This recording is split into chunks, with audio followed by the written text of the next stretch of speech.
Hello and welcome to the 67 Sleepy Facts channel. Before we begin, if this feels like your corner of the internet, consider the YouTube rituals, as that will ultimately contribute as a help to our fellow humans get rid of their late-night doom-scrolling addiction.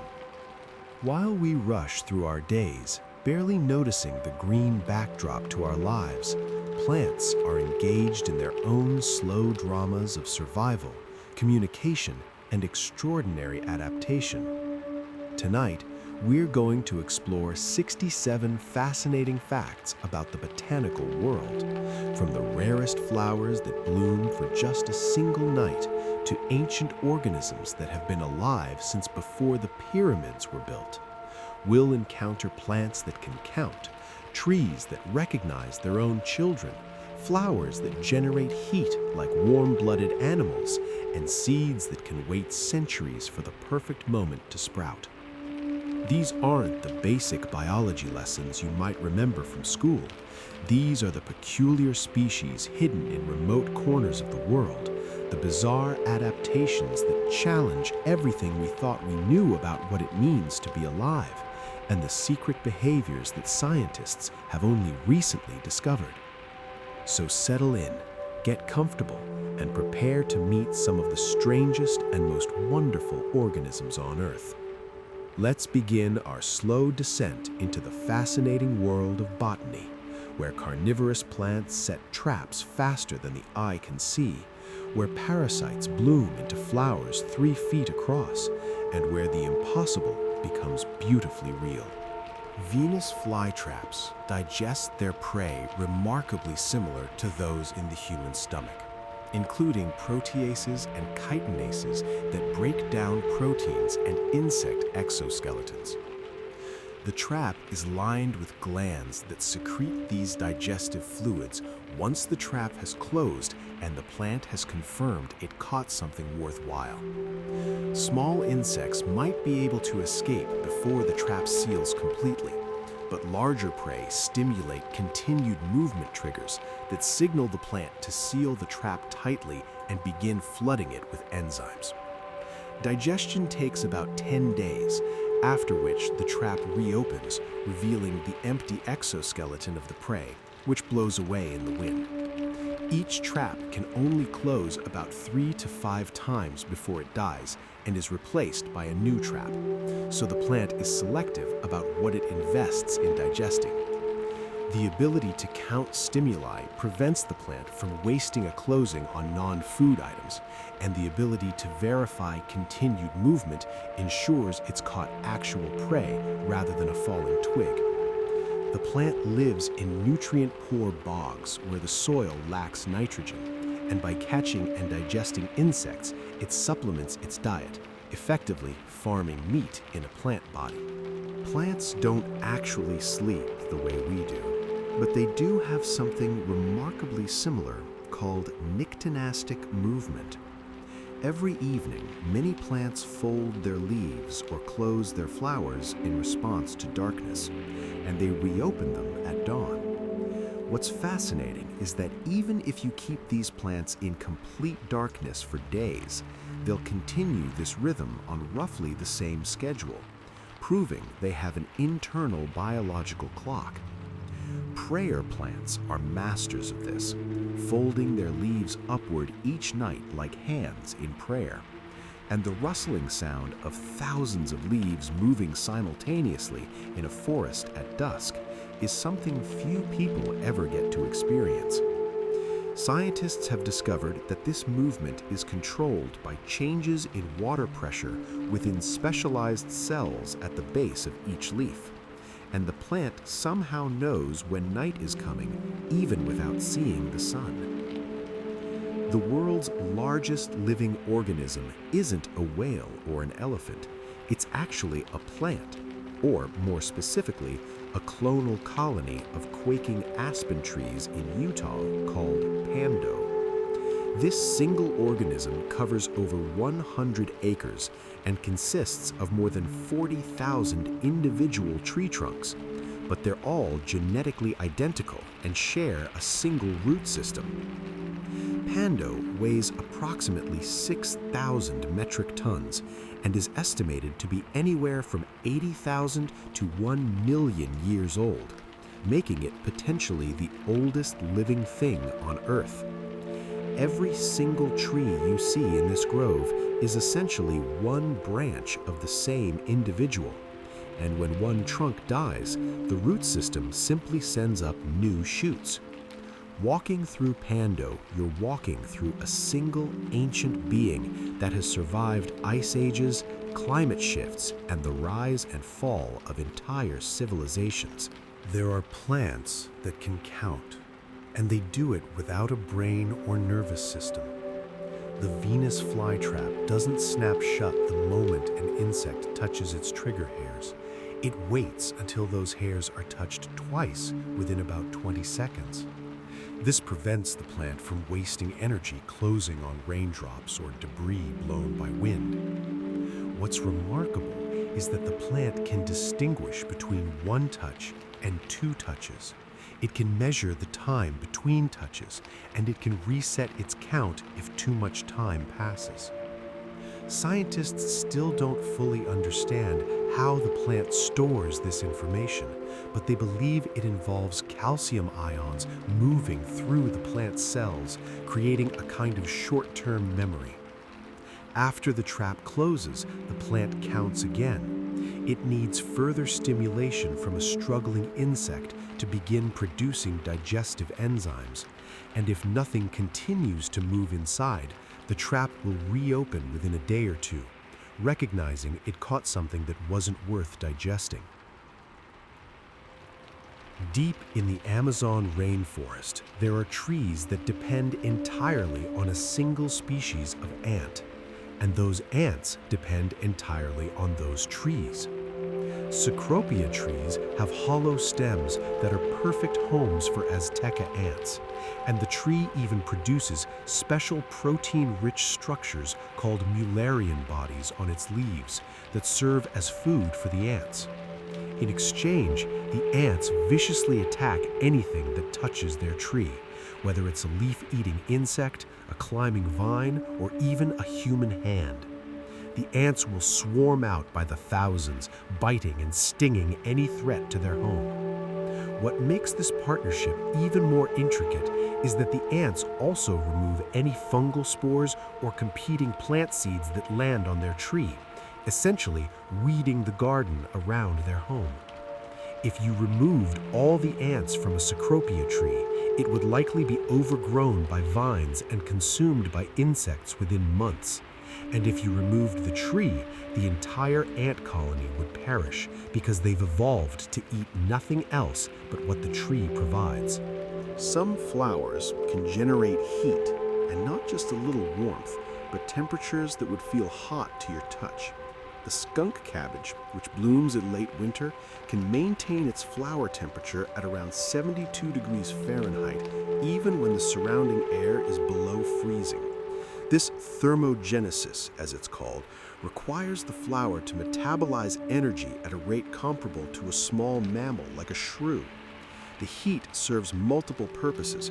It melts the snow around the plant, allowing it to bloom weeks before other plants. It volatilizes scent compounds that attract pollinating flies and beetles. And it provides a warm shelter for insects on cold days. Some beetles will actually spend the night inside these flowers, using them as heated hotels. The Titan arum, or corpse flower, also generates tremendous heat when it blooms, raising its internal temperature by more than 20 degrees to help spread its infamous rotting flesh smell across great distances. The smell of freshly cut grass is actually a plant distress signal, a chemical scream for help. When you mow your lawn, the grass releases a class of organic compounds called green leaf volatiles, with the most prominent being a chemical with the delightful name of cis-3-hexanol. This compound serves as a warning to other parts of the plant and neighboring plants that damage has occurred, triggering defensive responses like the production of chemicals that make the leaves less tasty to herbivores. These same volatiles can also attract predatory insects that eat the bugs that might be eating the grass. What we perceive as the fresh, pleasant smell of a newly mowed lawn is actually the grass marshaling its defenses and calling for backup. Many other plants do similar things. When sagebrush is damaged, it releases volatiles that cause neighboring plants to increase their production of defensive toxins, even though those neighbors haven't been touched yet. Trees can recognize their own relatives and will actually alter their behavior to help their kin survive. In dense forests, when a mother tree's roots encounter the roots of her offspring, she'll send them more nutrients through underground fungal networks than she sends to unrelated trees. Douglas fir trees have been observed reducing their root competition and even adjusting their leaf density to allow more light to reach their offspring below. Scientists discovered this by using DNA analysis to map family relationships in forests and then measuring resource distribution. The mechanism appears to work through both root chemical signaling and through mycorrhizal fungi that connect tree roots underground like a kind of internet. Older mother trees, which are connected to hundreds of other trees through these fungal networks, will even keep struggling saplings alive by sending them sugar and nutrients, essentially nursing their young until they can survive on their own. Some plants are carnivorous, not because they live in nutrient-poor environments, but because they've become so efficient at catching prey that it's worth the energy investment. The bladderwort is an aquatic plant that has the fastest trap in the plant kingdom. Its tiny bladders, each about the size of a pinhead, are underwater vacuum chambers with trap doors. When a microscopic creature brushes against trigger hairs on the door, the bladder snaps open in less than a millisecond, one of the fastest movements in the entire plant kingdom, sucking in water and prey together. The door slams shut behind the victim, and the plant begins to digest it. The entire capture takes about 15 milliseconds, too fast for the human eye to see. A single bladderwort plant might have hundreds of these bladders, and they're constantly resetting themselves by pumping water back out to create the vacuum again, ready for the next meal. Ancient plants are still alive today, not as fossils, but as living individuals that sprouted thousands of years ago. The oldest known individual tree is a Great Basin bristlecone pine in California that germinated over 4,800 years ago, meaning it was already ancient when the pyramids of Egypt were built. These trees grow in such harsh, cold, dry environments that they add barely visible growth rings each year, sometimes only a few cells wide. Parts of the tree can die while other parts continue living, and some bristlecones are 90% dead wood with just a narrow strip of living bark keeping a few branches alive. Even more remarkable are the clonal colonies, like the Pando aspen we mentioned earlier, but there's also a Norwegian spruce in Sweden whose root system has been alive for over 9,500 years, continually sending up new trunks as old ones die.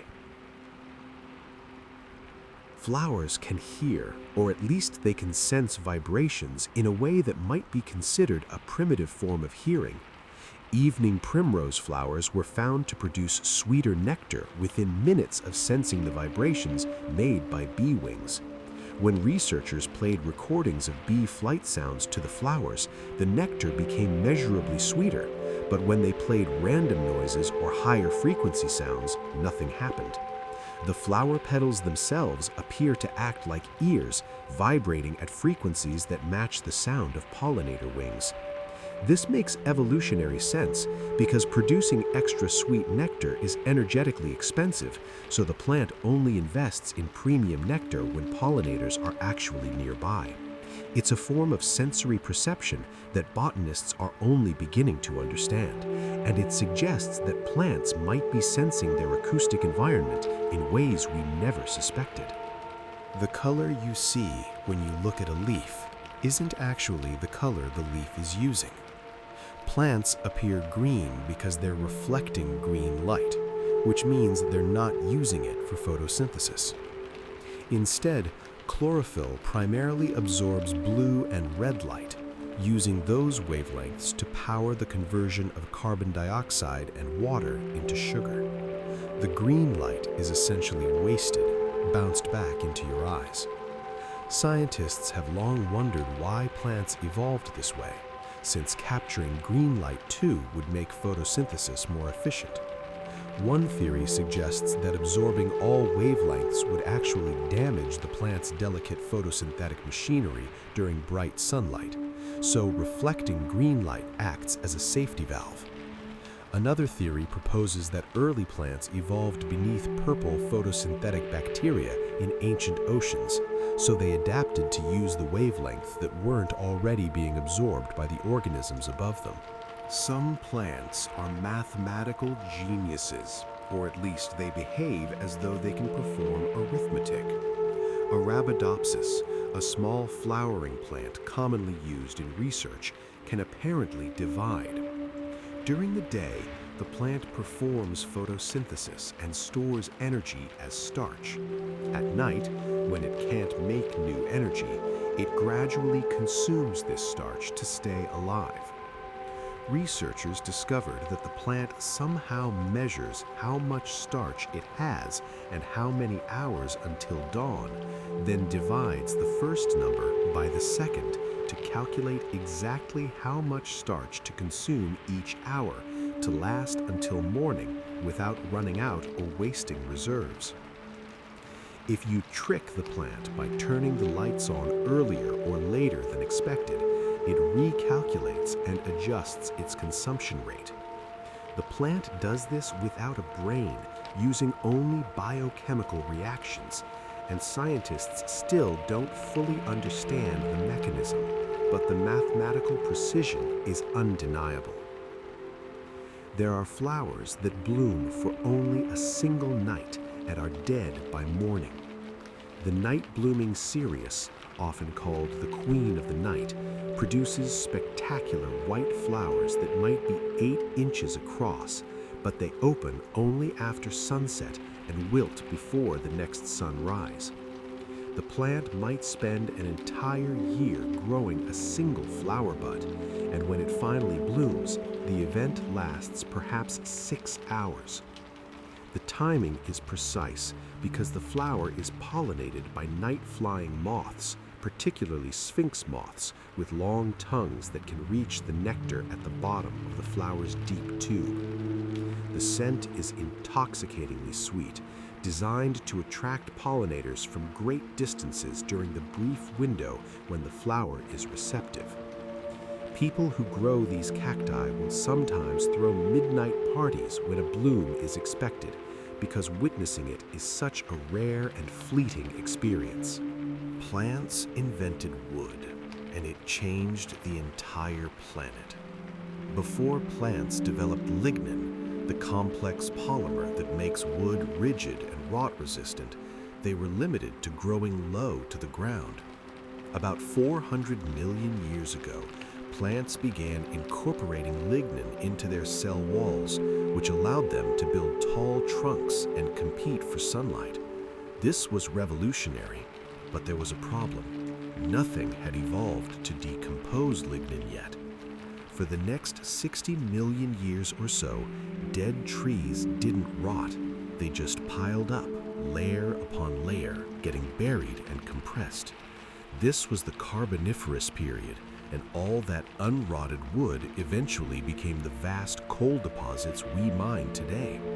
The atmosphere during this time had oxygen levels approaching 35% compared to 21% today, because plants were churning out oxygen, but the usual decay processes that consume oxygen weren't working properly. These high oxygen levels allowed insects to grow to enormous sizes. Dragonflies with 2-foot wingspans and millipedes 6 feet long. Eventually, fungi and bacteria evolved the enzymes to break down lignin, decay resumed its normal pace, and coal stopped forming in such vast quantities. Certain orchids are sexual deceivers, and they're remarkably good at it. These flowers have evolved to look, smell, and even feel like female insects. Male bees, wasps, or flies will attempt to mate with the flower, and during their enthusiastic but futile efforts, pollen gets stuck to them. When the frustrated male moves on and tries again with another flower, he inadvertently pollinates it. Some orchids have evolved such specific mimicry that they attract only a single species of insect. The hammer orchid of Australia produces a modified petal that looks and smells exactly like a female phinnid wasp. When a male wasp tries to fly away with what he thinks is a female, the flower's hinge mechanism swings him up and smacks him against the pollen, then releases him to repeat the process with the next flower. The male wasps are actually more attracted to the orchid than the real females because the flower produces a more concentrated dose of the female wasp pheromone than the actual wasps do.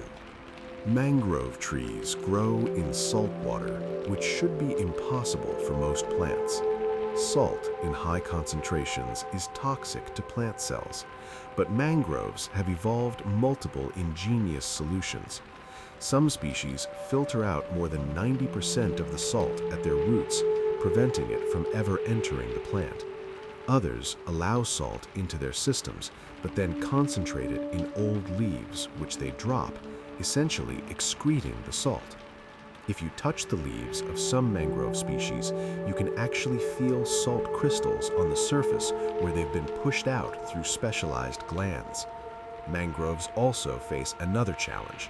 Their roots are submerged in oxygen-poor mud, so they've evolved aerial roots called pneumatophores that stick up out of the water like snorkels, absorbing oxygen directly from the air. Some mangrove species give birth to live young in a process called viviparity, where the seed germinates while still attached to the parent tree, growing into a long, spear-shaped seedling that eventually drops and stabs itself into the mud below or floats away to colonize distant shores. Desert plants have evolved time-traveling seeds that can wait centuries for the right conditions. Seeds of some desert annuals have a water-soluble germination inhibitor coating them. Light rains aren't enough to wash away this coating, so the seed stays dormant. Only when a heavy rain comes, the kind that might support the plant through its entire life cycle, does enough water soak the seed to remove the inhibitor and trigger germination. Some desert seeds can remain viable for over 100 years, waiting in the soil for conditions that might only occur once in a century. The Judean date palm was successfully germinated from 2,000-year-old seeds found in archaeological excavations at Masada. The resulting plant, nicknamed Methuselah, is now over 15 years old and has even produced viable pollen. This means the seed remained alive, its embryo in suspended animation for 2 millennia, outlasting entire civilizations. Plants can recognize when they're being eaten and mount specific defenses based on what's eating them. When a caterpillar chews on a leaf, the plant can analyze the caterpillar's saliva and determine what species it is, then produce defensive chemicals specifically tailored to that predator. Tobacco plants attacked by tobacco hornworm caterpillars will emit volatile chemicals that attract parasitic wasps that lay eggs inside the caterpillars. The plant essentially calls in an airstrike on its enemy. Even more impressively, plants can distinguish between being damaged by an insect versus being damaged mechanically, say by hail or a human finger. Only insect damage triggers the full defensive response. Some plants take hours or days to fully mobilize their defenses, producing toxins or compounds that make their leaves indigestible, but others respond within minutes, changing the chemical composition of their tissues even as they're being consumed.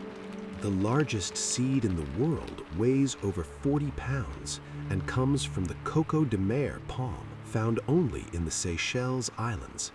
These seeds, which look remarkably like a human pelvis or buttocks, can take 7 years to fully develop on the tree, and they're so heavy that they drop straight down rather than being dispersed by wind or animals.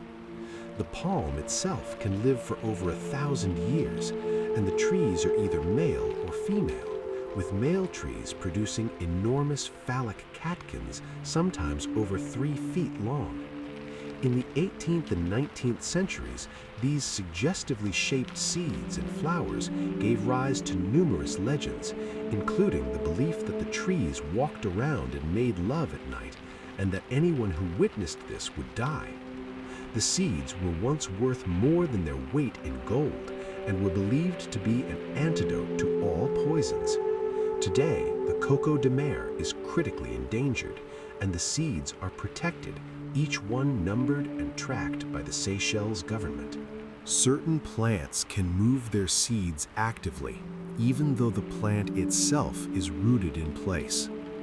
The squirting cucumber builds up pressure in its fruit until it explosively detaches from the stem and shoots its seeds outward in a jet of slime, reaching speeds of up to 60 miles per hour and distances of over 40 feet. The witch hazel shrub waits until its seeds are mature, then dries out the seed pods until they violently split open, flinging seeds up to 30 feet away. The tension is so great that you can sometimes hear the pods cracking in the forest, and if you're quiet and patient, you might get hit by an ejected seed. But perhaps the strangest is the dwarf mistletoe, which launches its seeds at up to 50 miles per hour, with some species achieving distances of 50 feet or more. The seeds are coated with a sticky substance called resin, so when they hit a nearby tree branch, they stick to it, then germinate and parasitize that tree. Trees can die of thirst even in a wet environment if the water tension in their vascular system becomes too great. When a tree pulls water from its roots to its leaves, sometimes over 300 feet vertically, it creates negative pressure, essentially sucking the water up. In very tall trees or during a drought, this tension can become so extreme that the water column breaks, creating an air bubble or embolism in the xylem tube. This is called cavitation, and it makes a faint clicking sound that can be detected with sensitive instruments. When too many vessels cavitate, the tree can no longer transport water, and it dies of hydraulic failure, even if water is available in the soil. Some trees have evolved solutions like smaller vessels that are less prone to cavitation, or backup systems that can bypass damaged vessels. Scientists have recorded the sounds of trees cavitating during severe droughts, creating an eerie chorus of thousands of tiny clicks as the forest slowly dies of thirst. There are plants that depend on fire to reproduce, and they've evolved to actually encourage fires. Many eucalyptus trees have bark that hangs in long, dry strips and leaves that are loaded with volatile oils. This makes them incredibly flammable, and when they catch fire, they burn spectacularly hot. But the trees themselves are adapted to survive, with thick bark protecting the living tissue underneath and the ability to re-sprout from epicormic buds hidden beneath the bark. Their seed capsules are designed to open only when exposed to intense heat, so after a fire sweeps through, millions of seeds are released into the now cleared, nutrient-enriched landscape. The lodgepole pine has serotinous cones that are sealed with resin and will only open to release seeds when heated above a certain temperature by wildfire. Some ecosystems have become so dependent on periodic fires that without them, the entire plant community begins to decline, choked by accumulated undergrowth and losing the species that require fire to germinate. The network of fungal threads connecting plant roots in a forest, sometimes called the wood wide web, can transfer not just nutrients, but also warning signals and even targeted nutrients to specific individuals. When a Douglas fir tree is attacked by insects, it can send chemical signals through the fungal network to other trees, which then preemptively increase their defensive compounds. Mycorrhizal networks can be staggeringly extensive, with a single teaspoon of healthy forest soil containing several miles of fungal hyphae. These networks can connect trees of different species, and there's evidence that trees will support not only their offspring, but sometimes even competitors if those trees are struggling. The fungi receive sugars from the trees in exchange for bringing them water and nutrients, particularly phosphorus and nitrogen. Some scientists believe these networks might even be involved in community resource distribution, balancing the forest ecosystem, though this remains controversial and is difficult to study. Plants have been to space, and they behaved very strangely there. Without gravity to guide them, plant roots don't know which way to grow and will wander randomly or grow in spirals. Shoots, which normally grow away from gravity, become equally confused. Researchers have grown plants on the International Space Station and found that they rely on secondary cues like light and moisture gradients more heavily than Earth-grown plants. Interestingly, plants can still complete their life cycle in space, flowering and producing viable seeds. Astronauts have successfully grown lettuce, zinnias, and even wheat in orbit. The zinnias were particularly temperamental, developing mold at one point because water behaves oddly in microgravity, forming floating spheres that clung to the leaves and created damp conditions. Understanding how plants grow in space is crucial for long-duration space missions, where astronauts will need to grow their own food. But it's also teaching us about the fundamental biology of how plants sense their environment. Some plants are time capsules of environmental history. Trees growing near Chernobyl after the nuclear disaster absorbed radioactive isotopes from the soil, and their annual growth rings now contain a record of the contamination spread over decades. By analyzing these rings, scientists can trace how radioactivity moved through the ecosystem year by year. Similarly, ancient trees that lived through historical events carry chemical signatures of those times in their wood. Trees that grew during the Industrial Revolution show elevated heavy metals in their rings. Trees that lived through nuclear weapons testing in the 1950s and 60s show a spike in nuclear carbon-14 that appears as a distinct marker in a specific set of growth rings. Scientists have used this bomb pulse, as it's called, to verify the age of trees and to study how carbon moves through ecosystems. Wood from instruments made before nuclear testing began is actually sought after for constructing certain scientific devices because it lacks this background radiation. The corpse flower, Titan arum, blooms so rarely and unpredictably that botanical gardens will announce bloom watches and people will line up for hours to see and smell one. The flower can take 7 to 10 years or more to store enough energy to produce a single bloom, and when it does, the event lasts only about 24 to 48 hours. The bloom is enormous, potentially reaching over 10 feet tall, and consists of a central spike called a spadix, surrounded by a petal-like spathe. During blooming, the spadix generates heat, sometimes reaching temperatures around 98 degrees Fahrenheit, the same as the human body. This heat helps volatilize the smell, which is an overpowering stench of rotting flesh designed to attract carrion beetles and flesh flies from miles away. The flies arrive expecting to find a dead animal to lay their eggs in, but instead they find the flower's internal chambers where they crawl around getting covered in pollen before escaping and potentially visiting another bloom. After the brief flowering, the plant collapses into rot and goes dormant again for years, slowly rebuilding its energy reserves in a huge underground corm that can weigh over 200 pounds. Resurrection plants can be completely dead by any reasonable measure, crispy and brown with zero detectable metabolism, then spring back to full green life within hours of receiving water.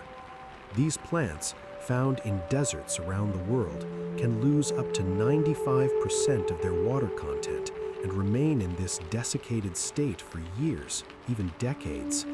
Their cells would normally die from this treatment because ice-like crystals form and shred the delicate cellular machinery, but resurrection plants produce special sugars that replace water molecules and maintain the cell structure even when dry.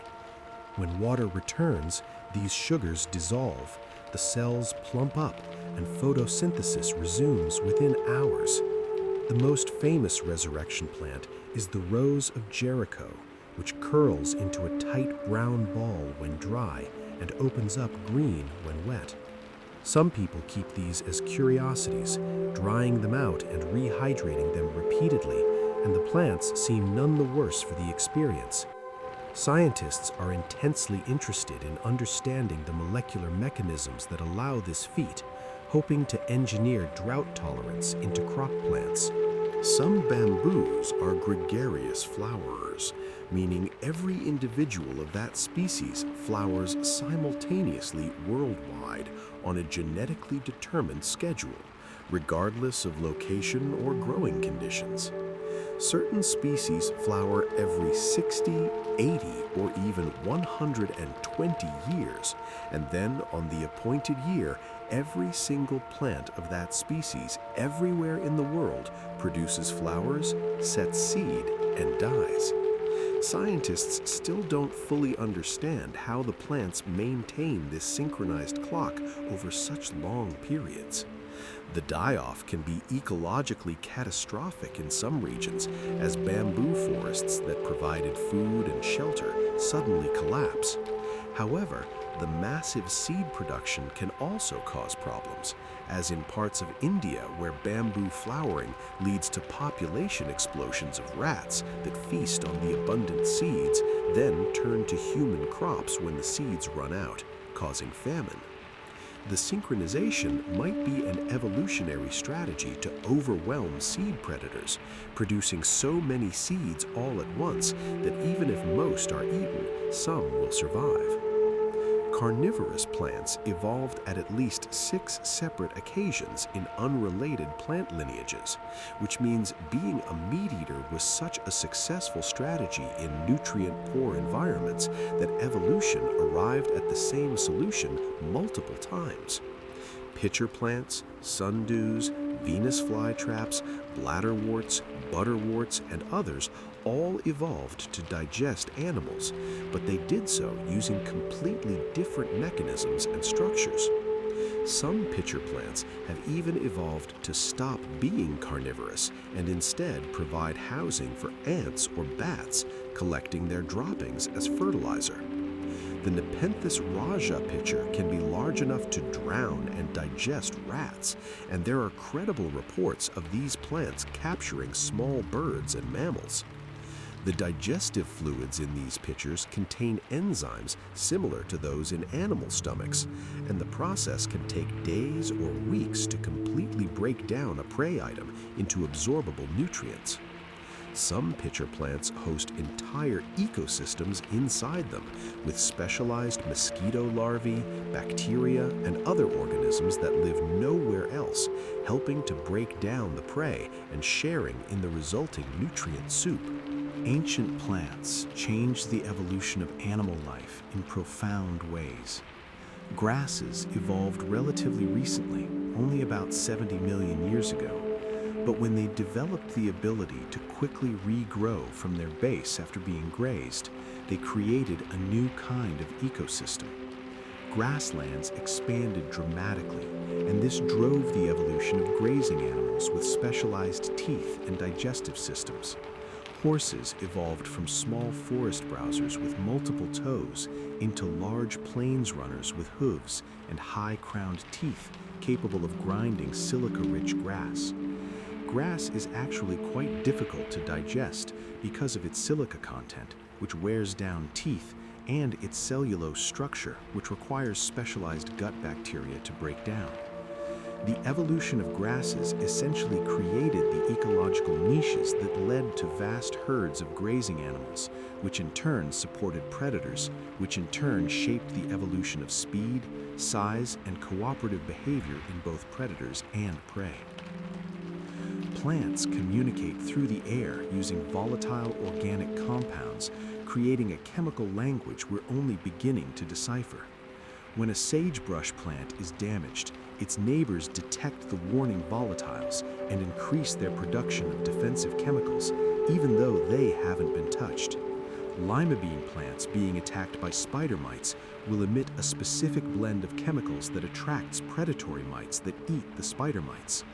Different plants emit different chemical signatures, and some scientists believe individual plants might have unique chemical identities, allowing other plants to tell them apart.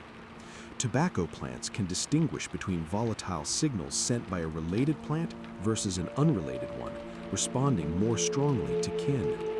The air above a forest or grassland is full of these chemical messages, a constant conversation of warnings, calls for help, and information sharing that's completely invisible and inaudible to us. Scientists have discovered that some of these volatiles also affect human psychology, with compounds like alpha-pinene from pine trees potentially reducing stress and improving mood, which might explain why forest bathing or simply being around plants feels therapeutic. The fastest moving plant structure is the white mulberry, whose flowers use a catapult mechanism to fling pollen into the air. The stamens are held under tension, and when the flower opens in response to warming temperatures, they release in less than half a millisecond, accelerating the pollen at speeds approaching half the speed of sound. This creates a visible puff of pollen that's ejected with enough force to potentially travel on wind currents to other trees. The energy is stored in the bent stamens like a compressed spring, and the release is triggered by temperature changes that cause the flower petals to open slightly. High-speed cameras capturing this event in slow motion show the stamens snapping forward so fast they appear to blur, and the pollen cloud explodes outward like a microscopic bomb. This mechanism ensures the wind-pollinated mulberry can launch its pollen high into the air currents rather than having it drop uselessly to the ground. Some plants are mathematical marvels in their physical structure. The spiral patterns you see in sunflowers, pine cones, and pineapples almost always follow the Fibonacci sequence, where each number is the sum of the previous two. In a sunflower head, you'll typically find 34 spirals going one way and 55 going the other, or 21 and 34, or some other pair of consecutive Fibonacci numbers. This pattern emerges from the way new seeds or structures are added at the growing tip, each new element appearing at an angle of roughly 137.5 degrees from the previous one. This golden angle, as it's called, is mathematically optimal for packing the maximum number of seeds into the available space. No designer sat down and calculated this. It simply evolved because plants that happened to pack their seeds more efficiently produced more offspring. The mathematical precision that emerges from purely biological processes is stunning, and it appears throughout the plant kingdom in spiraling leaves, branching patterns, and flower petal arrangements. Strangler figs have one of the most dramatic life cycles in the plant kingdom. They begin as seeds deposited in the crown of a host tree, often by birds or monkeys. The seedling sends roots down the trunk of the host, eventually reaching the ground sometimes over 100 feet below. Once the roots establish in the soil, the fig grows vigorously, sending more roots down and growing upward to compete with the host for light. Over decades, the roots gradually encase the host tree in a lattice of wood, and the fig's canopy overtops the host, shading it. Eventually, the host tree dies, starved of light and constricted by the roots, and rots away, leaving the fig standing as a hollow cylinder of intertwined roots and branches. The mature strangler fig is often enormous, supporting its own ecosystem of animals and epiphytes. In tropical forests, figs are keystone species because they produce fruit year-round when other trees are not fruiting, providing crucial food for birds, bats, monkeys, and countless other animals during lean times. Plants can change sex during their lifetime depending on environmental conditions and their own resource status. Many plants are hermaphroditic, producing both male and female flowers, but they can adjust the ratio based on circumstances. Jack-in-the-pulpit plants are typically male when young and small because producing pollen requires less energy than producing seeds. As the plant grows larger and stores more energy, it switches to female, producing the energetically expensive fruits and seeds. If the plant experiences a setback, like being damaged or growing in poor conditions, it may switch back to male the following year. Some plants go even further, sequentially changing from male to female to hermaphroditic as they age and grow. This flexibility allows plants to maximize their reproductive success based on their current condition, investing in the type of reproduction they can best afford at any given time. The Welwitschia plant of the Namib Desert looks like something from another planet and can live for over 2,000 years. It produces only 2 leaves in its entire lifetime, and these leaves grow continuously from the base while the tips die off and shred in the desert winds. Some Welwitschia plants have leaves over 15 feet long, twisted and split into numerous strap-like segments that lie on the ground in a tangled heap. The plant survives in one of the driest places on Earth by absorbing moisture from coastal fog that rolls in from the Atlantic Ocean. Specialized pores on the leaves can take in water from fog and dew, and the plant's enormous taproot, which can extend over 3 feet into the ground, seeks out any available groundwater. The Welwitschia's weird appearance and extreme longevity made it a botanical celebrity, and Namibia has placed it on its national coat of arms. Some of the largest specimens are estimated to be 1,500 to 2,000 years old, making them older than most civilizations, growing in utter desolation with just 2 shredded leaves and absolute determination. Trees compete for light so aggressively that they'll abandon their own lower branches if they're shaded. In a dense forest, as trees grow taller and their canopies expand, the lower branches receive less and less light until maintaining them costs more energy than they produce through photosynthesis. The tree essentially calculates that these branches are a net drain on resources and cuts them off, sealing the wound and redistributing resources to higher, more productive branches. This self-pruning creates the classic, straight, branch-free trunks you see in mature forests. The trees are essentially pruning themselves in response to competition, and the result is a multi-layered canopy where different species specialize in different height zones. Some trees are shade-tolerant when young and can survive for decades as suppressed saplings waiting for a gap in the canopy, then shoot up rapidly when a large tree falls and light becomes available. Some algae, which are simple photosynthetic organisms, have more genes than humans do. The single-celled polychaos dubium has been estimated to have over 600 billion base pairs in its genome, compared to about 3 billion in humans.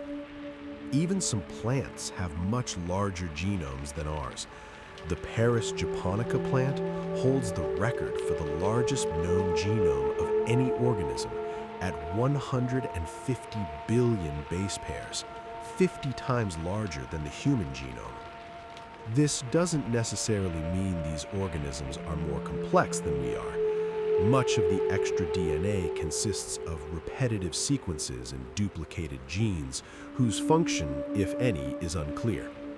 Genome size in plants is highly variable and doesn't correlate well with organism complexity, which puzzles scientists.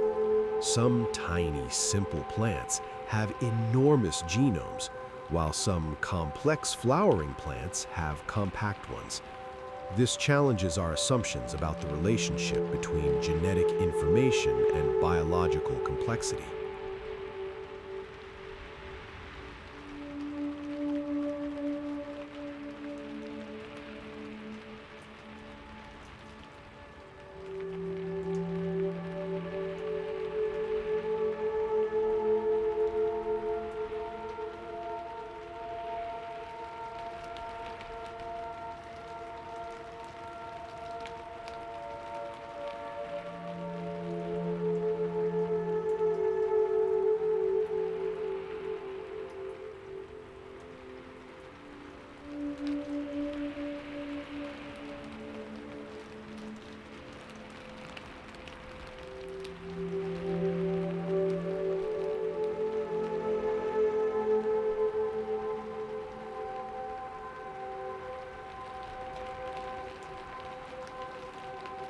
Plants were the first organisms to make it onto land, colonizing the terrestrial environment about 470 million years ago. Before plants, the land was essentially barren rock and the atmosphere was different. These early plants were tiny and simple, more like modern mosses, but they began the process of breaking down rock into soil and changing the atmosphere by removing carbon dioxide and adding oxygen. As plants evolved and spread, they created the conditions necessary for animal life to follow them onto land. The evolution of roots allowed plants to penetrate deeper into rock, accelerating weathering and soil formation. The evolution of lignin and wood allowed them to grow tall. The evolution of seeds freed them from dependence on water for reproduction. Each of these innovations opened up new niches and changed the planet. The coal, oil, and natural gas we burn today are the compressed remains of ancient plants that lived and died during these early evolutionary experiments, capturing solar energy hundreds of millions of years ago and storing it in chemical bonds we're now releasing back into the atmosphere. Some plants can clone themselves so successfully that a single individual can cover enormous areas.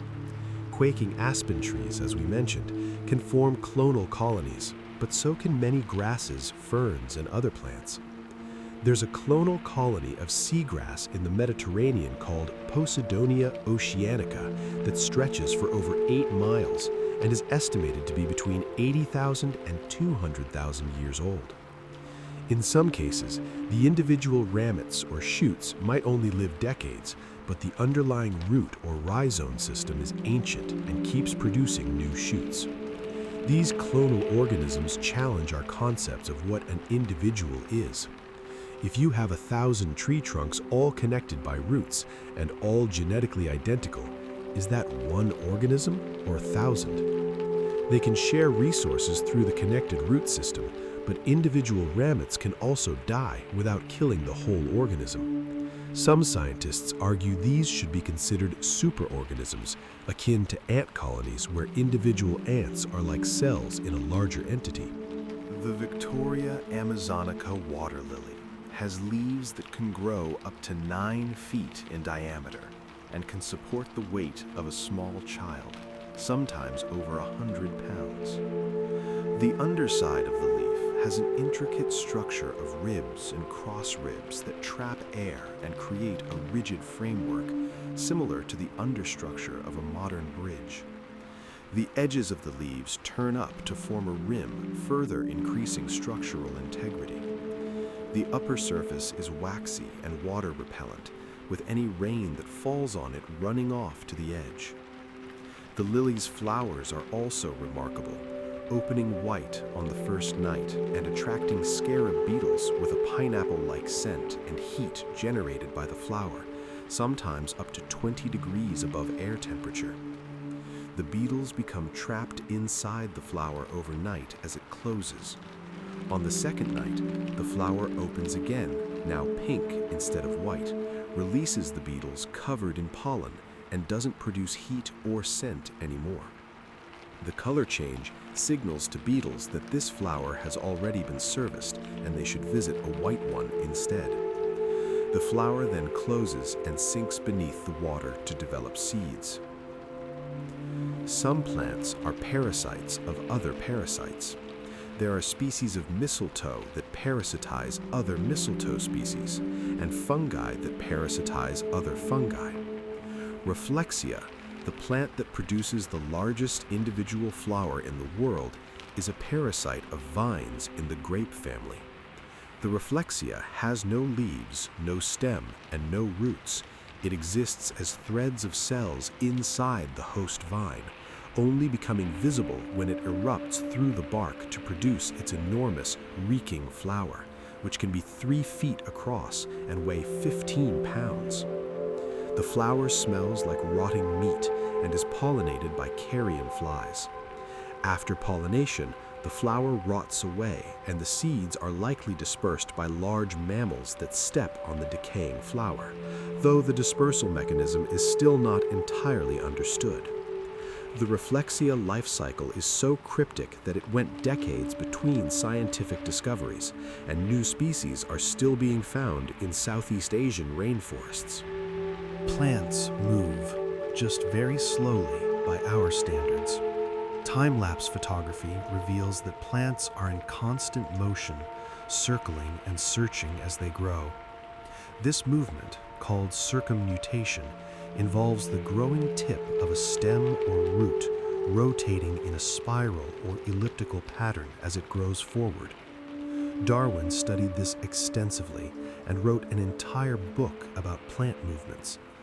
Vines search for supports by circling through the air, and when they touch something, they can grow around it in a matter of hours. Roots navigate through soil, avoiding obstacles, growing toward moisture and nutrients, growing away from toxic chemicals. Sunflowers famously track the sun across the sky during the day through differential growth rates on opposite sides of the stem, a process called heliotropism. At night, the young sunflower reorients itself back to the east in anticipation of dawn. Mature sunflower faces typically remain fixed facing east, warmed by the morning sun, which makes them more attractive to pollinating insects. The plant essentially learns the direction of sunrise and anticipates it, which requires a circadian clock and some form of memory. There are plants whose seeds require passage through an animal's digestive system to germinate.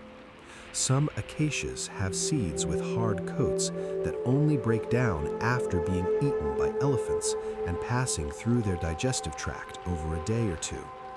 The digestive acids scarify the seed coat, and the resulting manure provides a rich medium for the seedling to grow in. Some plants have evolved such specific relationships that their seeds will only germinate after being eaten by one particular species of animal. When those animals go extinct or decline, the plant's reproduction can be severely impacted. The tree Calvaria major, also called the tombolaco or dodo tree, was once thought to require passage through a dodo bird's gizzard for its seeds to germinate, though this relationship is now debated. What's clear is that many plants depend on animals not just for pollination, but for processing their seeds, and the extinction of megafauna probably drove some plant species extinct as well, while others persist but can't reproduce effectively. Lichens aren't plants, but there's such an intimate partnership between fungi and algae or cyanobacteria that they function as a single organism. The fungus provides structure and protection, while the photosynthetic partner provides food. Some lichens are incredibly slow-growing and long-lived, with some specimens in Antarctica estimated to be thousands of years old. Lichens can survive in the most extreme environments, from Arctic tundra to desert rocks to toxic mine tailings. They're so sensitive to air pollution that they're used as bioindicators of air quality, with certain species disappearing when pollution levels rise. Some lichens produce unique chemical compounds found nowhere else in nature, and these have been used as dyes, medicines, and even in the production of perfumes. The relationship is so integrated that lichens are classified and named as single organisms, even though they're composite. Recent research suggests some lichens may actually involve three-way partnerships, with a specific yeast living in the lichen and contributing to its structure, making the symbiosis even more complex than previously understood. Venus flytraps digest their prey remarkably similar to those in the human stomach, including proteases and chitinases that break down proteins and insect exoskeletons. The trap is lined with glands that secrete these digestive fluids once the trap has closed and the plant has confirmed it caught something worthwhile. Small insects might be able to escape before the trap seals completely, but larger prey stimulate continued movement triggers that signal the plant to seal the trap tightly and begin flooding it with enzymes. Digestion takes about 10 days, after which the trap reopens, revealing the empty exoskeleton of the prey, which blows away in the wind. Each trap can only close about 3 to 5 times before it dies and is replaced by a new trap, so the plant is selective about what it invests in digesting. The ability to count stimuli prevents the plant from wasting a closing on non-food items, and the ability to verify continued movement ensures it's caught actual prey rather than a fallen twig. The plant lives in nutrient-poor bogs where the soil lacks nitrogen, and by catching and digesting insects, it supplements its diet, effectively farming meat in a plant body. Some bamboos can survive complete defoliation, whether from grazing, fire, or cutting, and resprout from the roots within weeks. The rhizome system underground stores enormous amounts of energy, and because bamboo stems grow to full height in a single season and then just harden off rather than continuing to grow taller, the plant can replace its entire above-ground biomass remarkably quickly. This makes bamboo incredibly resilient, but also potentially invasive, as once established, it's extremely difficult to remove. Running bamboos send out underground rhizomes that can travel many feet from the parent plant before sending up new shoots, and these can appear in neighbors' yards or through pavement. Clumping bamboos are better behaved, staying in a relatively tight group, but even these can spread more than homeowners expect. In parts of Asia, bamboo flowering cycles have cultural significance and are sometimes seen as omens because the mass die-off of bamboo forests after flowering can have serious ecological and economic consequences for communities that depend on bamboo for construction material, food, and animal fodder. The ant plant, or Myrmecodia, is an epiphytic plant that grows in Southeast Asian rainforests and has evolved a swollen stem full of tunnels and chambers specifically to house ants. The plant provides shelter and, in some species, food in the form of specialized structures, and the ants provide protection from herbivores and potentially nutrients from their waste.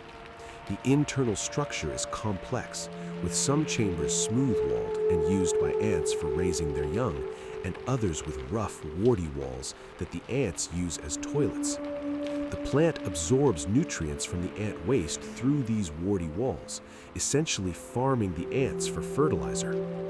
Young ant plants somehow attract their first ant colonists, though the mechanism isn't fully understood. Once ants move in, they fiercely defend the plant, attacking anything that disturbs it. Some ant plant species have evolved alongside specific ant species, and both partners are diminished without each other. There are plants that smell like rotting flesh, and they do it so convincingly that flies will lay eggs on them. The Stapelia, or carrion flower, produces star-shaped blooms covered in hair-like structures that look remarkably like decaying meat, complete with the color palette of mottled reds, purples, and browns.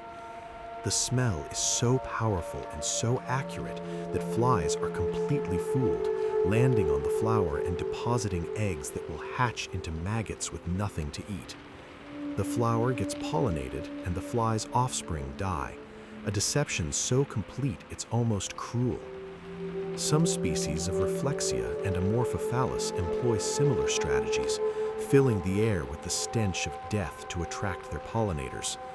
What's remarkable is that these plants evolved this strategy independently multiple times, meaning that smelling like death is such an effective pollination strategy that evolution discovered it over and over again in unrelated plant families across different continents.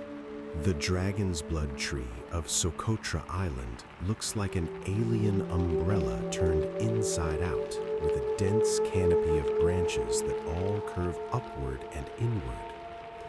These trees grow only on this isolated island off the coast of Yemen, and they've been there so long in isolation that they've evolved into something that looks like it belongs on another planet.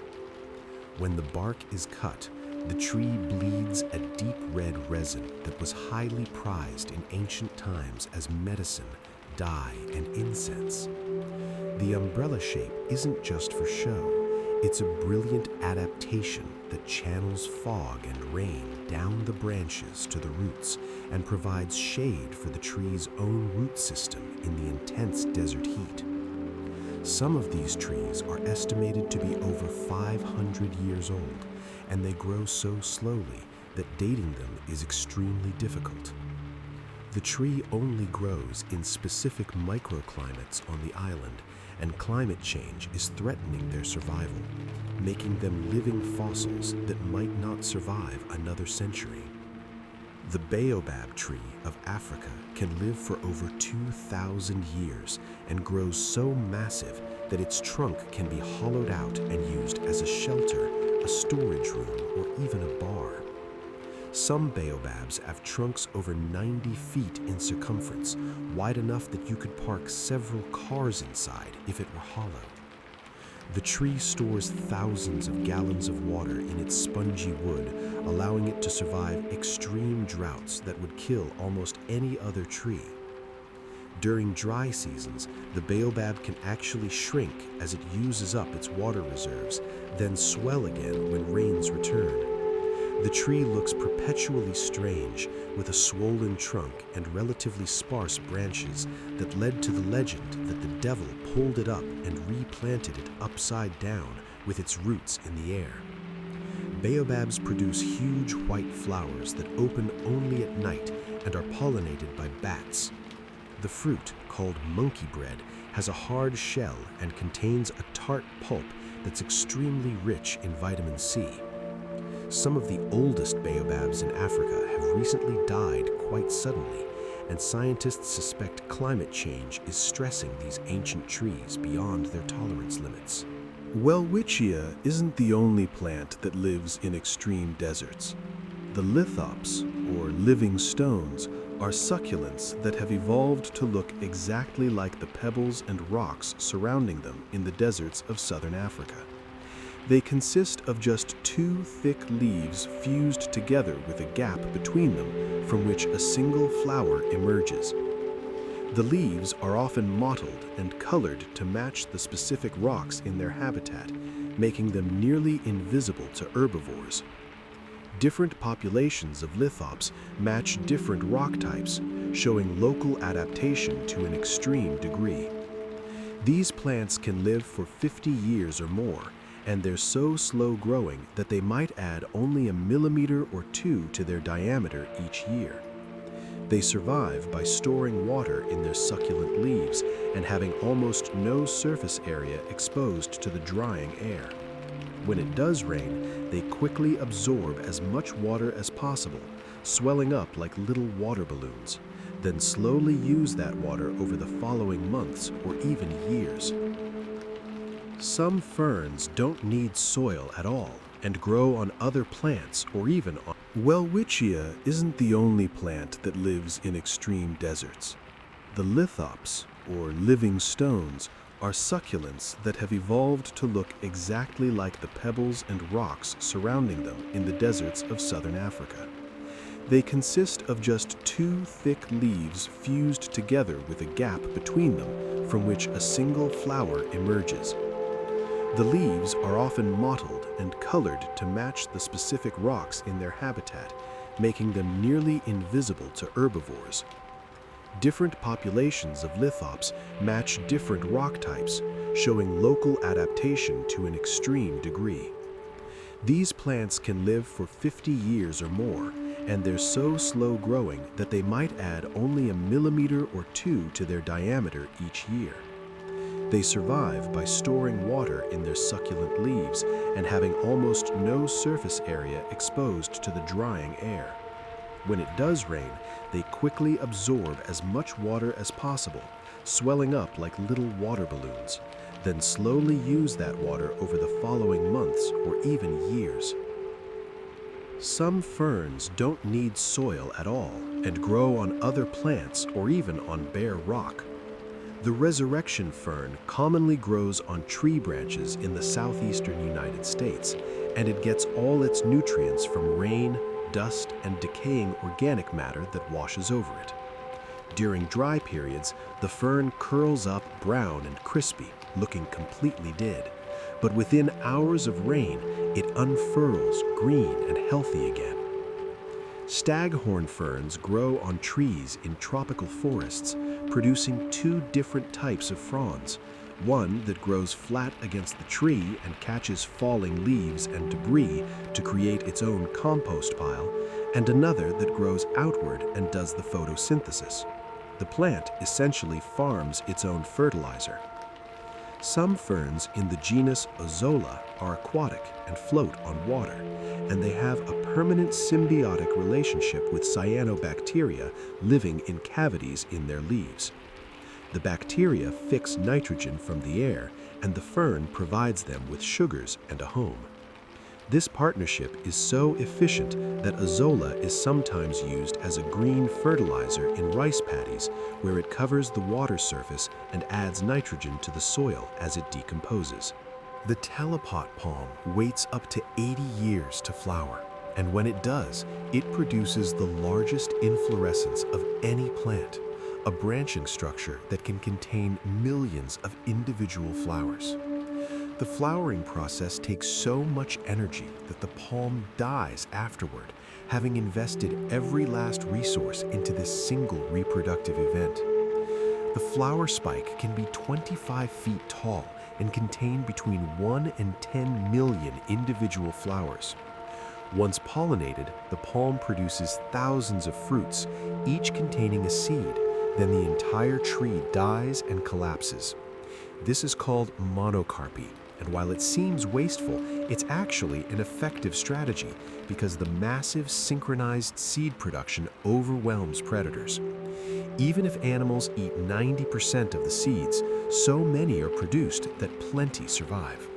The talipot palm essentially saves up for 8 decades for one spectacular finale.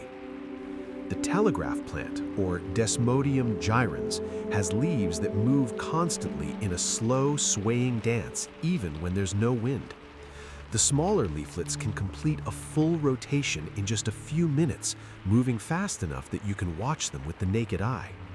Scientists still aren't entirely sure why the plant does this. Theories include that the movement helps the plant thermoregulate, keeps dew from settling on the leaves, or deters insects from landing. The movement is driven by changes in water pressure in specialized cells, similar to the mechanism prayer plants use, but unlike most plant movements, which are responses to specific stimuli, the telegraph plant just keeps dancing all day long with no obvious trigger. It's hypnotic to watch, like the plant is performing some slow botanical Tai Chi routine for reasons known only to itself. There are algae that live inside other organisms, and sometimes these partnerships become so intimate that the boundaries blur. Corals aren't plants, but they rely completely on photosynthetic algae called zooxanthellae that live inside their tissues. The algae provide the coral with up to 90% of its energy through photosynthesis, and the coral provides the algae with protection and access to nutrients from its waste. When corals bleach, it's because they've expelled their algae due to stress, usually from warming water temperatures. Without the algae, the coral is white and starving, and if the stress continues, the coral dies. Some sea slugs take this even further. They eat algae and incorporate the chloroplasts directly into their own cells, becoming solar-powered animals that can photosynthesize. These slugs can survive for months without eating, living off sunlight alone, blurring the line between animal and plant in one of nature's strangest experiments. The rainbow eucalyptus has bark that looks like it's been painted with watercolors, displaying vertical stripes of green, orange, purple, maroon, and brown. This isn't pigmentation in the traditional sense. It's the result of the bark peeling away in strips at different times, revealing the fresh green layer underneath. As the newly exposed bark ages, it goes through a series of color changes as different compounds develop and break down. The result is a tree that looks completely unreal, like a living work of abstract art. These trees are native to the Philippines, Indonesia, and Papua New Guinea, and they can grow over 200 feet tall. They're cultivated in tropical and subtropical regions around the world now, not for timber, but purely for their extraordinary beauty. Standing in a grove of rainbow eucalyptus is a surreal experience, as though you've stepped into a forest painted by someone who'd never seen a normal tree. Some plants are metallophytes, meaning they can grow in soil so contaminated with heavy metals that it would kill normal plants. Even more remarkably, some of these plants are hyperaccumulators that absorb metal into their tissues at concentrations that would be toxic to anything else. There are plants that accumulate nickel, zinc, cadmium, or even gold in their leaves and stems at concentrations hundreds or thousands of times higher than in the surrounding soil. Scientists are exploring using these plants for phytoremediation, planting them in contaminated sites to clean up pollution, then harvesting the metal-rich plant material.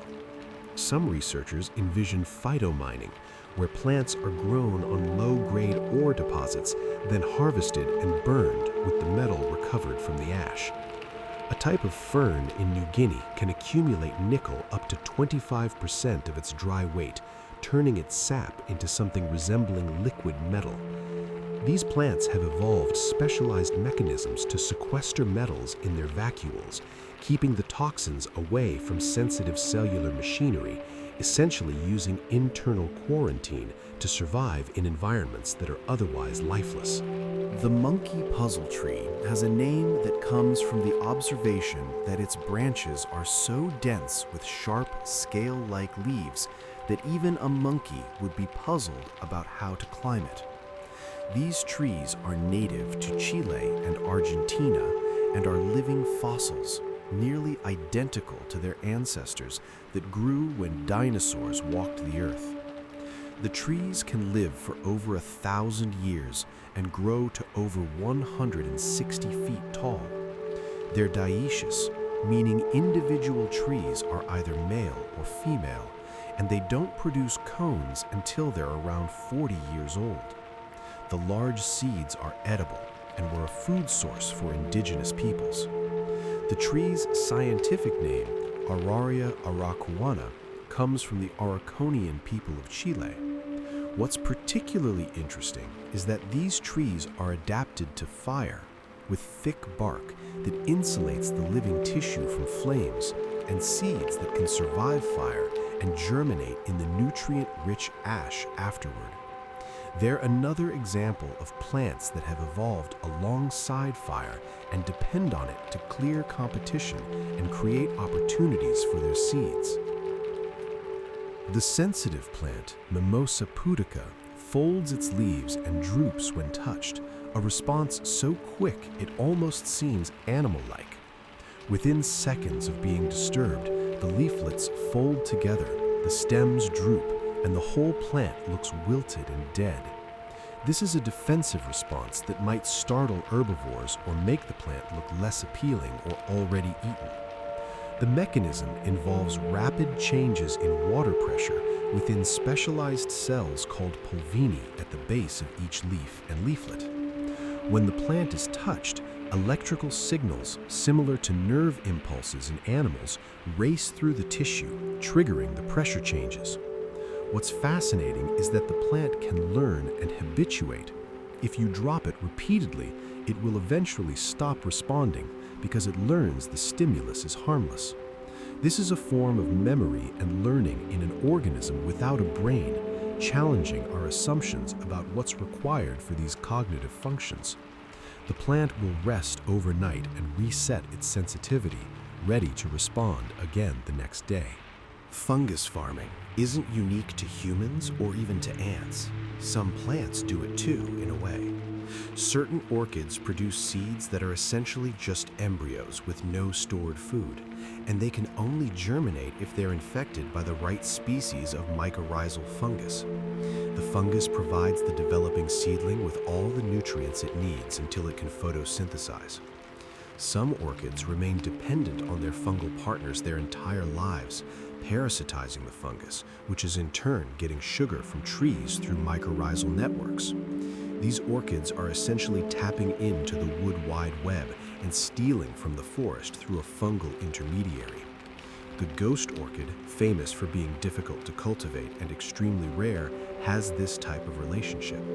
It has no leaves and barely photosynthesizes, getting almost all its energy from the fungus. The orchid only appears above ground when it flowers. Otherwise, it exists as a small tangle of roots underground, completely dependent on its fungal partner and the trees that partner connects to. The sandbox tree we mentioned earlier is also one of the few trees that has spines on its trunk, not just thorns on branches, but hard, sharp, conical spines sticking directly out of the bark all the way up the trunk. These can be several centimeters long and sharp enough to cause serious injury. The combination of explosive fruits, toxic sap, and defensive spines makes this one of the most aggressively defended trees in the world. Despite this, or perhaps because of it, the tree is sometimes planted as an ornamental in tropical regions, where it's both admired and feared. The flowers are small and unremarkable compared to the dramatic fruits, with male and female flowers on the same tree. The tree has been introduced to various tropical regions outside its native range, and in some places it's become invasive, its exploding seeds giving it excellent dispersal capabilities that native plants can't compete with. Some plants have evolved to attract bats as pollinators, and they've done so by producing flowers that are exactly what bats want. These flowers typically open at night, are large and sturdy enough to support a bat's weight, produce copious amounts of dilute nectar, and have a musty or fermenting smell rather than a sweet perfume. The flowers are often white or pale colored to be visible in darkness. Agave plants, saguaro cacti, and many tropical trees use bat pollination.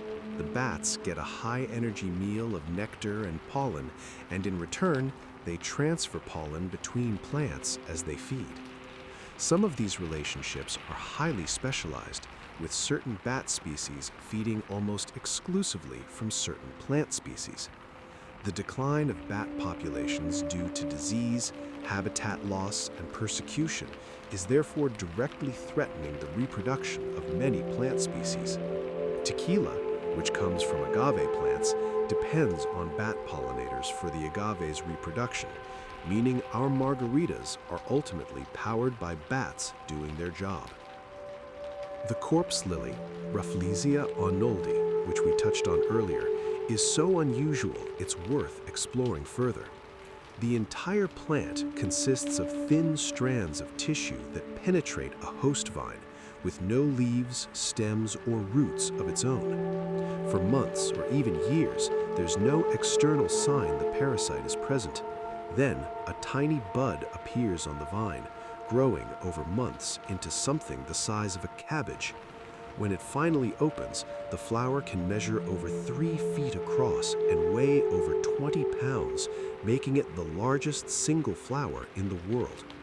The smell is overwhelming, like rotting meat left in the sun, and it can be detected from considerable distances.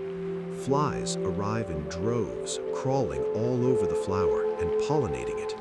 The flower only lasts a few days before collapsing into a slimy black mess. How the seeds get from one host vine to another remains partly mysterious, as researchers rarely witness it happening in the wild. The entire life cycle is so bizarre and the plant so difficult to study that there are species of Rafflesia that are known from only a single sighting, and some that have been seen only once and never found again. The ginkgo biloba is the only surviving species of an entire division of plants that was diverse during the Mesozoic era. All its close relatives are extinct, known only from fossils, making the ginkgo a living fossil that's remained virtually unchanged for over 200 million years. The trees are dioecious, and female trees produce fleshy seeds that smell absolutely terrible when they fall and rot, like rancid butter mixed with vomit. The smell comes from butyric acid, the same compound that gives vomit its characteristic odor. Despite this, the seeds are edible once you get past the smell, and they're considered a delicacy in some Asian cuisines. Male trees don't produce the smelly seeds, so they're preferred for urban planting, but you can't tell a ginkgo's sex until it's mature enough to reproduce, which can take 20 years or more. The leaves are distinctly fan-shaped and turn a brilliant golden yellow in autumn. Ginkgo trees are remarkably resistant to pollution, disease, and pests, and several ginkgos survived the atomic bombing of Hiroshima, growing back from their roots even though they were close to the blast center. The Hydrona africana is a parasitic plant from southern Africa that looks like something from a science fiction movie. It grows entirely underground except for its flower, which emerges from the soil looking like a thick-lipped mouth with fleshy petals that form a tunnel. The inside is lined with stiff hairs pointing inward, and the flower emits a smell of feces that attracts dung beetles. The beetles crawl inside looking for dung to lay eggs in, but they find themselves trapped by the inward-pointing hairs. The flower keeps them imprisoned for a day or two, during which time the beetles become covered in pollen. Then the flower opens fully, the hairs relax, and the beetles escape to potentially visit another flower and pollinate it.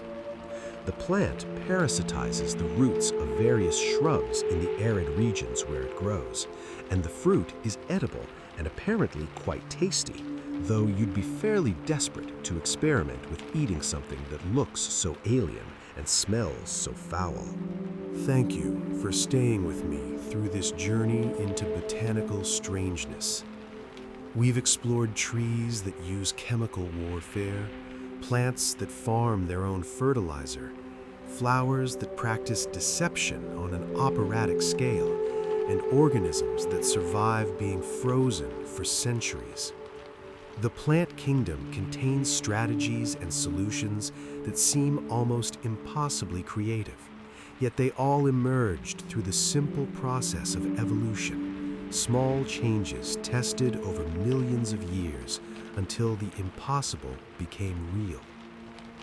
As you drift towards sleep, imagine the slow green world continuing its ancient processes, roots extending through soil, leaves turning toward distant stars, seeds waiting patiently in the earth for conditions that might not arrive for decades.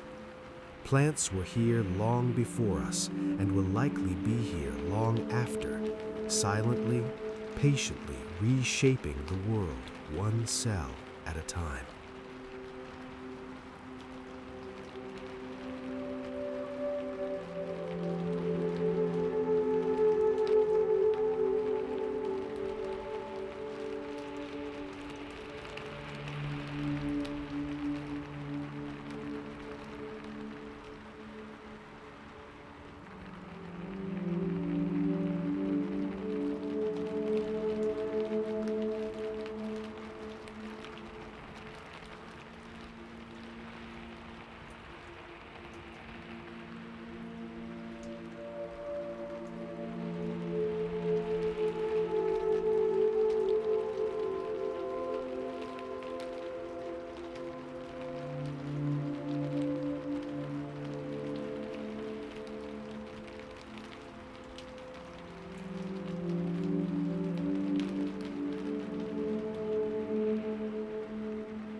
The durian fruit comes from a tree in Southeast Asia and is famous for smelling so powerfully offensive that it's banned from hotels, public transportation, and airlines in many countries.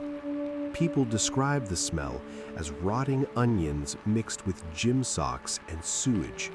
Yet the fruit is considered a delicacy by millions of people who describe the taste as rich, custardy, and complex with notes of almond and caramel. The disconnect between the horrific smell and the apparently sublime taste has made durian legendary. The trees can grow over 130 feet tall, and the fruits, which can weigh up to 7 pounds and are covered in hard, sharp spines, simply drop from the canopy when ripe. Sitting under a durian tree during fruiting season is genuinely dangerous, as a spiky 7-pound fruit falling from over 100 feet can cause serious injury or even death. The flowers open at night and are pollinated primarily by bats, which are attracted to the flower's sour, milky scent. The fruit's smell may have evolved to attract large mammals like orangutans, elephants, and tigers, which eat the fruit and disperse the large seeds, though scientists still debate why the smell is quite so overpowering. There are trees that rain fish, or at least that's what it looks like. The manchineel tree, found in coastal areas of the Caribbean and Central America, is considered the most dangerous tree in the world. Every part of it is toxic, and the sap contains phorbol, a strong skin irritant. If you stand under the tree during a rain, water dripping from the leaves can cause blistering on your skin.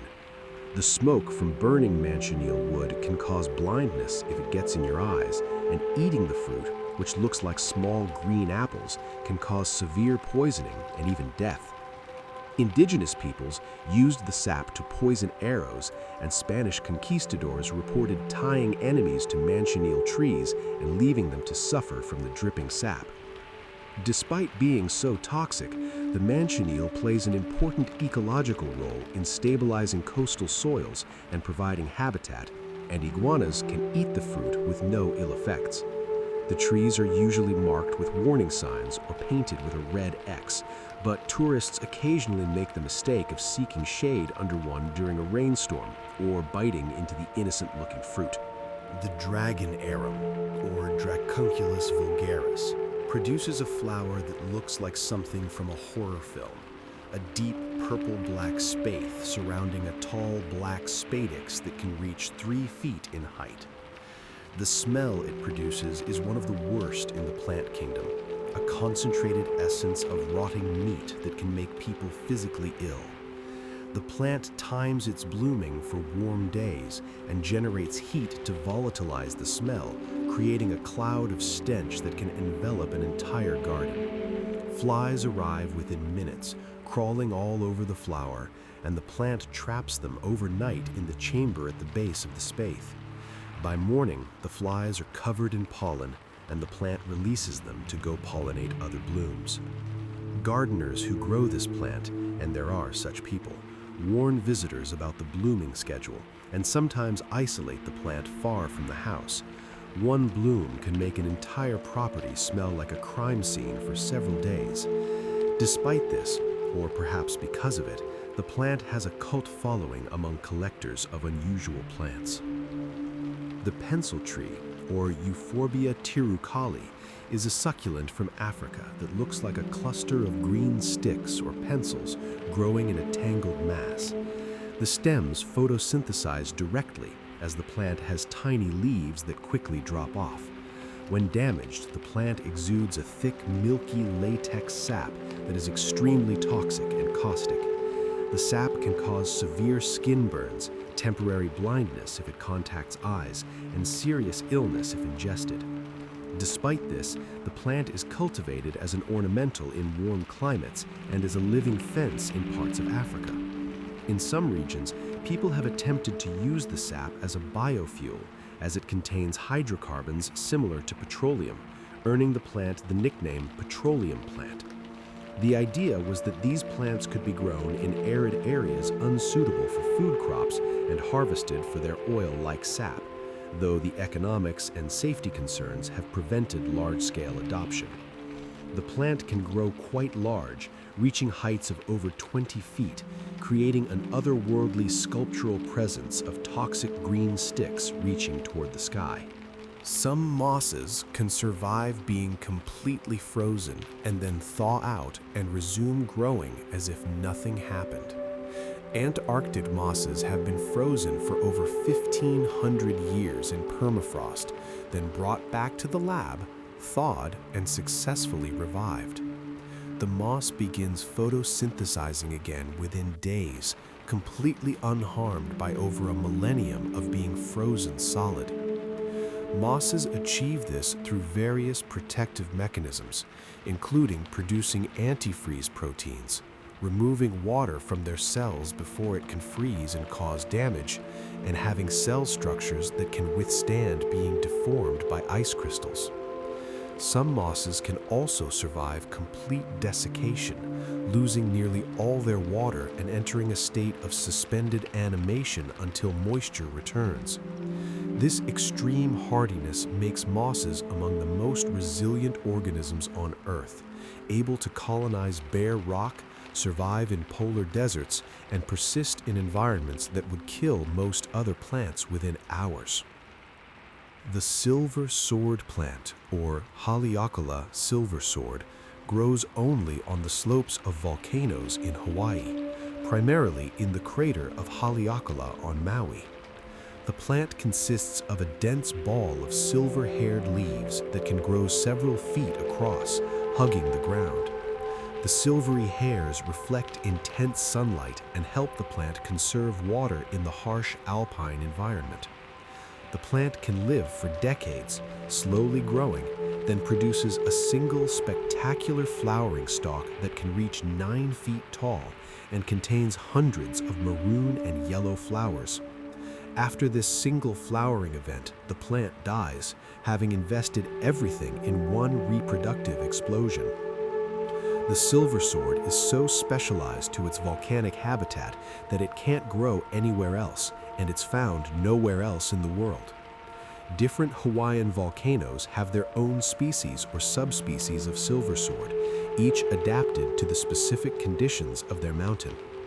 These plants are threatened by climate change, invasive species, and browsing by introduced animals like goats and deer. Watching a silver sword bloom is on many botanists' bucket lists, as the sight of this alien-looking plant sending up a tower of flowers against the stark volcanic landscape is genuinely spectacular. The oldest known plant clone is a colony of seagrass called Posidonia australis in Shark Bay, Australia, which genetic analysis suggests might be over 4,500 years old. This single organism has spread to cover over 77 square miles of seafloor.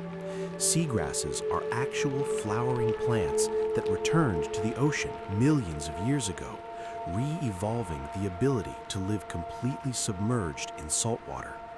They flower and produce seeds underwater, and their pollen is transported by water currents rather than wind or animals.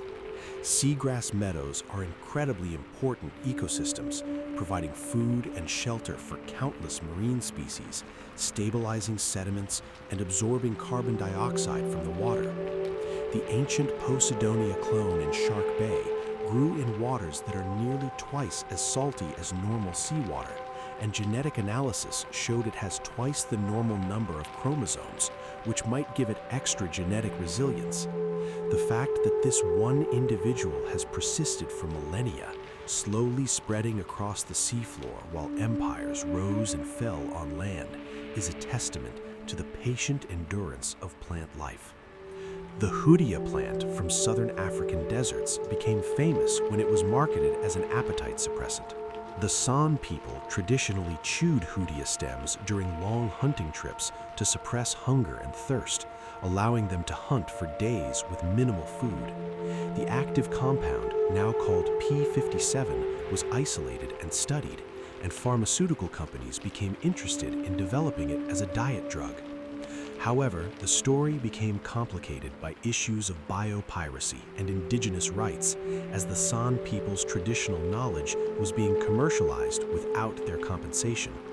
Eventually, benefit-sharing agreements were reached, but the diet supplement market moved on to other trends before Hoodia products became mainstream. The plant itself is a succulent that looks somewhat like a cactus, but is actually related to milkweeds. It produces large, fleshy flowers that smell like rotting meat to attract fly pollinators, another example of the deception strategy we've seen in other plants. The Hoodia story is a reminder that plants have been pharmacy, food source, and survival tool for indigenous peoples for millennia, and that traditional knowledge represents vast accumulated wisdom about plant properties. The strangler fig's life cycle is even more dramatic than we described earlier. In some species, after the host tree dies and rots away, the fig stands as a hollow cylinder, and inside this natural tower, entire ecosystems develop.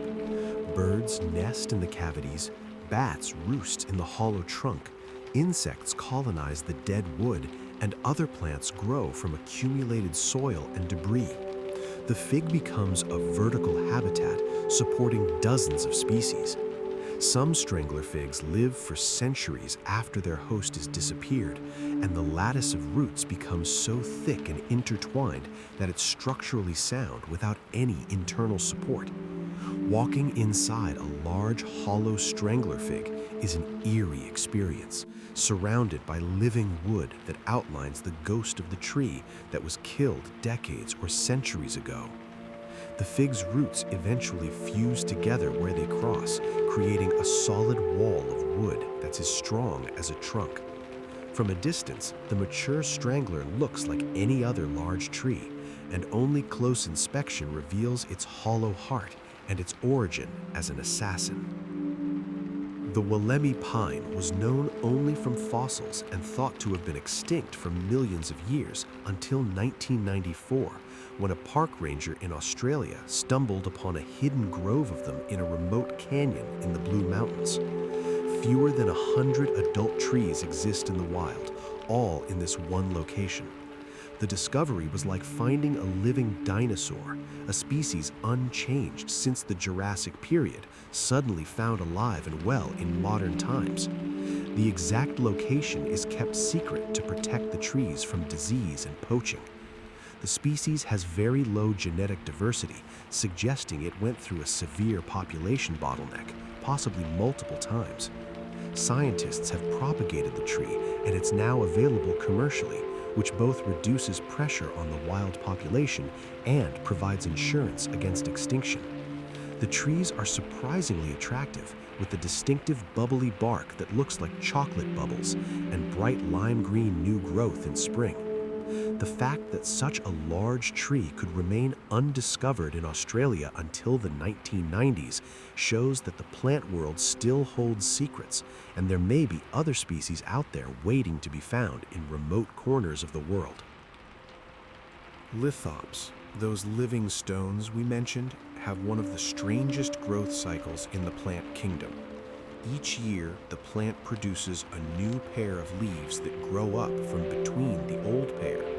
As the new leaves expand, they actually consume the old leaves from the inside, using the old leaves as a nutrient source.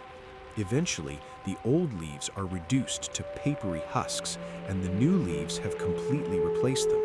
This means the plant is constantly cannibalizing itself, recycling materials from old tissue into new growth. Some lithops will split into two plants during this process, with the single growing point becoming two, each with its own pair of new leaves. This is how the plants slowly form clumps over decades. The flower emerges from the split between the leaves, and it's often larger than the plant itself, a white or yellow daisy-like bloom that seems absurdly oversized for the tiny pebble producing it. The seeds are dust-fine, designed to blow into crevices between rocks where they might find the perfect microhabitat to germinate. The Titan arum, or corpse flower, which we've mentioned before, has such an infrequent and unpredictable blooming schedule that botanical gardens will announce it weeks in advance and keep the greenhouse open late so people can experience it. The flower heats up to about 98 degrees Fahrenheit, human body temperature, and this heat helps create convection currents that carry the rotting flesh smell far and wide. The smell is a complex chemical cocktail that includes compounds also found in Limburger cheese, rotting fish, sweaty socks, and feces. It's designed to perfectly mimic the smell of a large dead animal to attract carrion beetles and flies. The pollinators arrive expecting a feast and a place to lay eggs, and they find the flower's deep chambers where they become temporarily trapped and covered with pollen. The flower maintains its heat and smell for about 12 hours, usually overnight. Then by morning, it's collapsing and cooling. The whole spectacular event, which required years of energy storage to produce, is over in roughly a day. The plant produces an enormous underground corm, a swollen underground stem that can weigh over 300 pounds, making it one of the largest underground plant structures in existence. Poison ivy isn't just getting more common due to habitat disturbance. It's actually getting more poisonous due to rising carbon dioxide levels. Research has shown that poison ivy grows faster and produces more urushiol, the oil that causes the allergic rash, when grown in elevated CO2 conditions. The leaves also become larger and the vines more vigorous. This means that as atmospheric CO2 continues to rise due to human activity, poison ivy is becoming a bigger problem, growing more aggressively and causing worse reactions. The plant is also expanding its range northward as temperatures warm. Urushiol is one of the most potent contact allergens known, and about 85% of people are allergic to it to some degree. The oil can remain active on surfaces for years, so you can get a rash from touching tools, clothing, or pet fur that contacted the plant months ago. Related plants like poison oak and poison sumac contain the same compound. There's a certain irony in the fact that one of the plants benefiting most from climate change is one that causes humans significant discomfort. The monkey cups, or Nepenthes pitcher plants from Southeast Asia, produce some of the most elaborate traps in the plant kingdom. The pitchers are modified leaves, and some species produce pitchers over a foot long that can hold more than a quart of digestive fluid. The rim of the pitcher is slippery and often has a waxy coating or downward pointing ridges that make it easy to slide in but nearly impossible to climb out. Inside, the walls are lined with waxy scales that provide no foothold, and the digestive fluid at the bottom contains enzymes and sometimes symbiotic bacteria that help break down prey. Different species have evolved different strategies. Some produce pitchers at ground level that catch ants and beetles. Others produce pitchers high in the canopy that catch flying insects. Some have even evolved to be toilets for small mammals. The pitcher produces nectar that attracts tree shrews or rats, which feed from a convenient perch positioned directly above the pitcher's opening, defecating into the pitcher while they eat. This relationship is essentially given up on catching insects and instead feeds on mammal droppings, absorbing nitrogen from the waste. This relationship is so specialized that the shape of the pitcher perfectly accommodates the body size of the specific mammal species it's co-evolved with. Some plants practice something called mast seeding, where in certain years, all the individuals of a species produce enormous quantities of seeds simultaneously, while in other years they produce almost none. Oak trees are famous for this, with mast years occurring irregularly every few years when every oak tree produces vastly more acorns than usual. The ground beneath the trees becomes carpeted with acorns, far more than animals can eat. The strategy works because seed predators like squirrels, mice, and jays have relatively stable populations sized to the average seed crop. When a mast year occurs, the sheer number of seeds overwhelms the predators, and even though they eat far more than usual, plenty of seeds survive to germinate. In non-mast years, production is low enough that most seeds get eaten, but the plant hasn't invested much energy, so the loss is acceptable. Scientists still debate exactly how trees synchronize their mast years. It likely involves weather cues and possibly communication through mycorrhizal networks. But the coordination across entire forests and even regions is remarkable. The irregularity of mast years prevents predator populations from growing to match because the predators can't predict when the next boom will occur. The sandbox tree's explosive dispersal is violent enough that people have reported being startled awake by the sound of the fruits detonating in the middle of the night. The capsules don't just pop open, they literally explode with enough force to crack and launch the segments dozens of feet. The sound is sharp enough to be mistaken for gunfire. If you examine the tree after fruiting season, you'll find shattered fruit husks still attached to branches, blown apart with the seeds long gone. The tree is basically using an explosive charge to give its seeds the dispersal distance that other trees might achieve through partnership with animals or wind. It's an aggressive, brute force solution that perfectly matches the tree's overall defensive strategy of spines, poison, and intimidation. No animal wants to eat the toxic seeds, so the tree simply throws them as far as possible and lets them fend for themselves. Thank you for staying with me through this journey into botanical strangeness. We've explored trees that use chemical warfare, plants that farm their own fertilizer, flowers that practice deception on an operatic scale, and organisms that survive being frozen for centuries. The plant kingdom contains strategies and solutions that seem almost impossibly creative, yet they all emerged through the simple process of evolution, small changes tested over millions of years until the impossible became real. As you drift towards sleep, imagine the slow green world continuing its ancient processes, roots extending through soil, leaves turning toward distant stars, seeds waiting patiently in the earth for conditions that might not arrive for decades. Plants were here long before us and will likely be here long after, silently, patiently reshaping the world one cell at a time.